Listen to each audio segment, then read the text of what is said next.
A person fears many things in life. But more than anything, they fear the thought of somehow walking straight into their own death. Whether it happens through an accident, or through some kind of violent attack where there is absolutely no way to escape, the fear is always the same.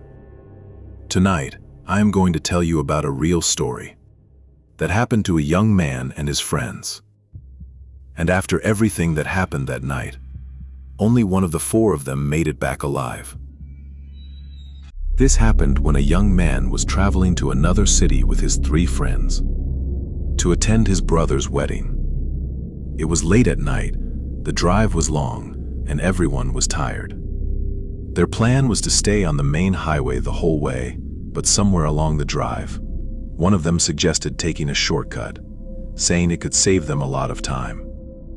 At first, nobody really took the idea seriously.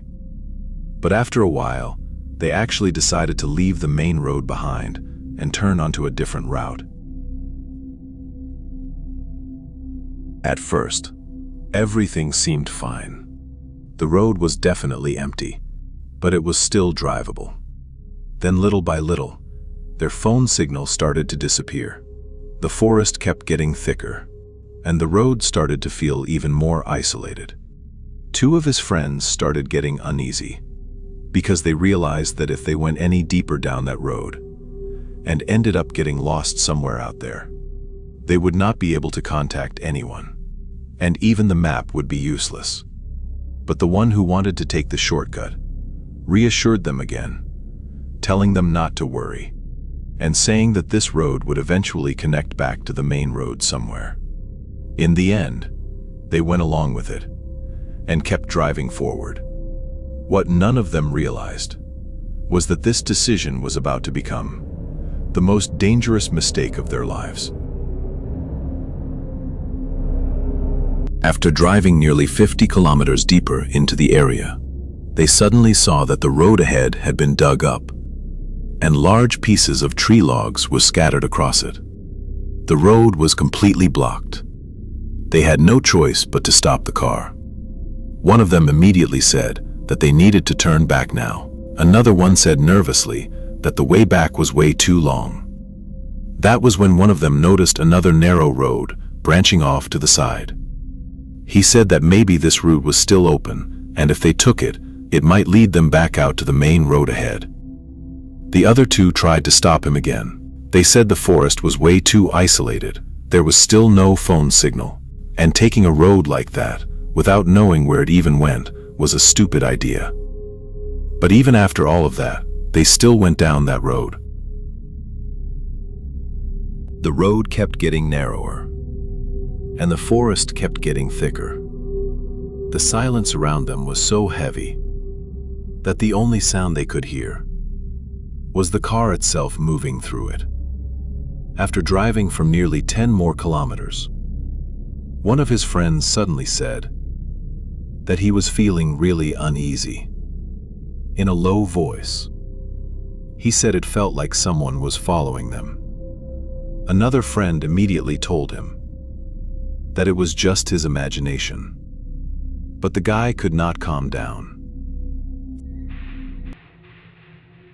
He kept looking out toward the forest again and again, as if he could actually feel that there was someone behind the trees, watching them every few moments. By then, the silence of the forest was starting to feel even heavier.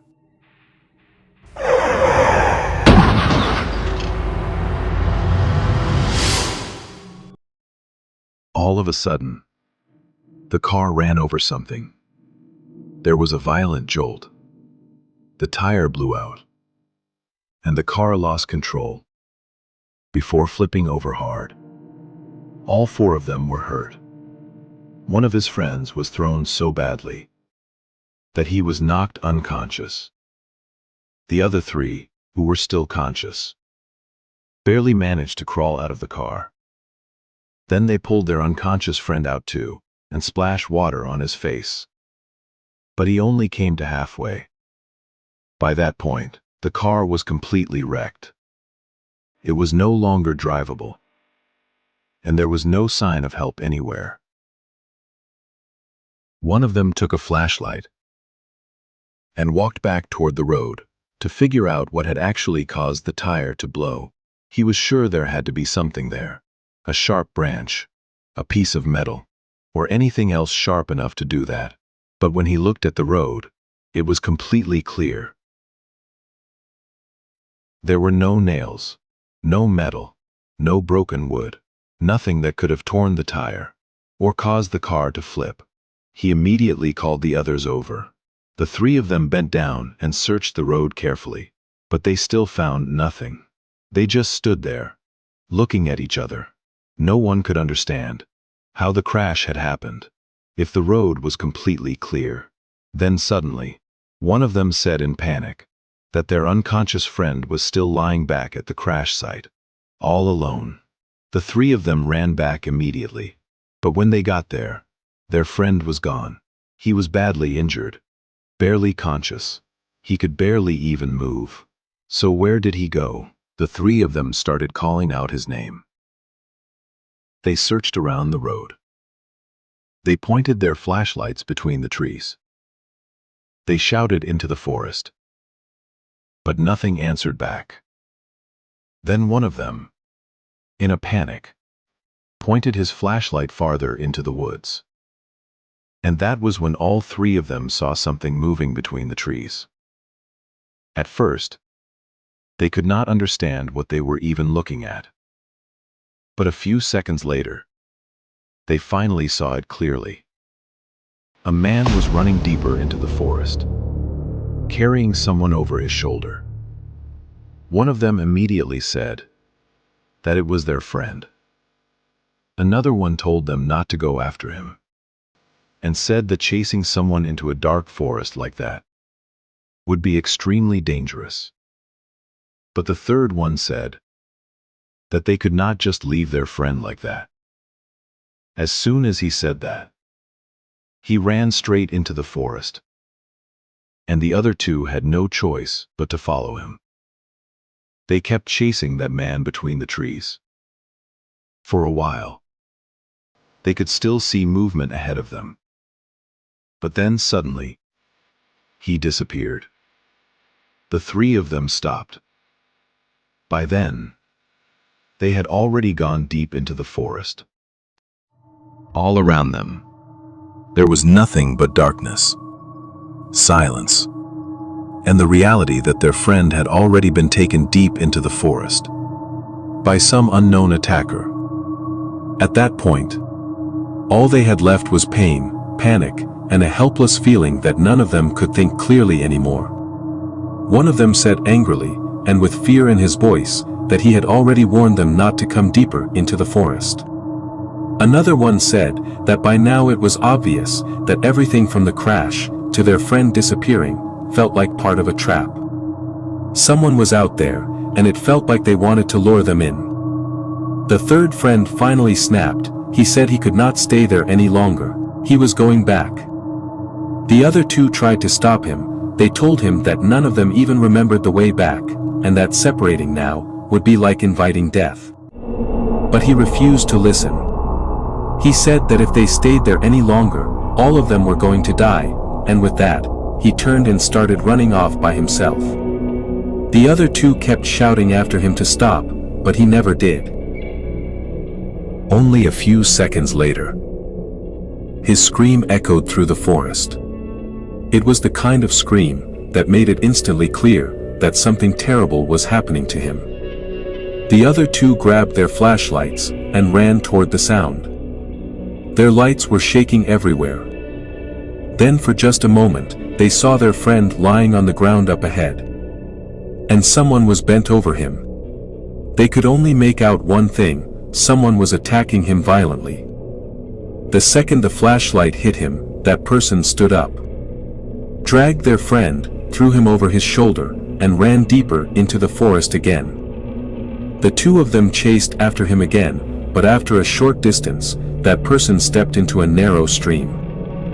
And by the time the other two reached it, he had disappeared again. Now only the two of them were left. They were so terrified They could barely think straight anymore. But by that point, they both understood one thing: all of this was being done to kill them. In the middle of that fear and panic, they decided to keep moving forward. They kept walking through the forest for nearly 40 more minutes, injured, exhausted, and flinching at every sound. Then, from behind the trees, they saw a fire burning. And behind that fire, there was a small wooden cabin. One of them immediately said maybe there was someone there who could help them. But the other one said they couldn't trust anyone now. Not out there. He said they needed to stay hidden first and see who was there. So the two of them slowly moved closer, staying behind the trees, trying not to make a sound. From that distance, they still couldn't see clearly. Then suddenly, the cabin door opened. A man stepped outside. The moment they saw him, both of them ducked down and hid. Even from far away, there was something wrong about him. One of his hands looked deformed. The other one didn't look right either, and even in the dark, the shape of his face looked wrong. The man walked over to the fire, leaned down, and put it out. Then he turned and walked away from the cabin. The two friends stayed hidden for a few more seconds. Then very slowly, they made their way toward the house and stepped inside.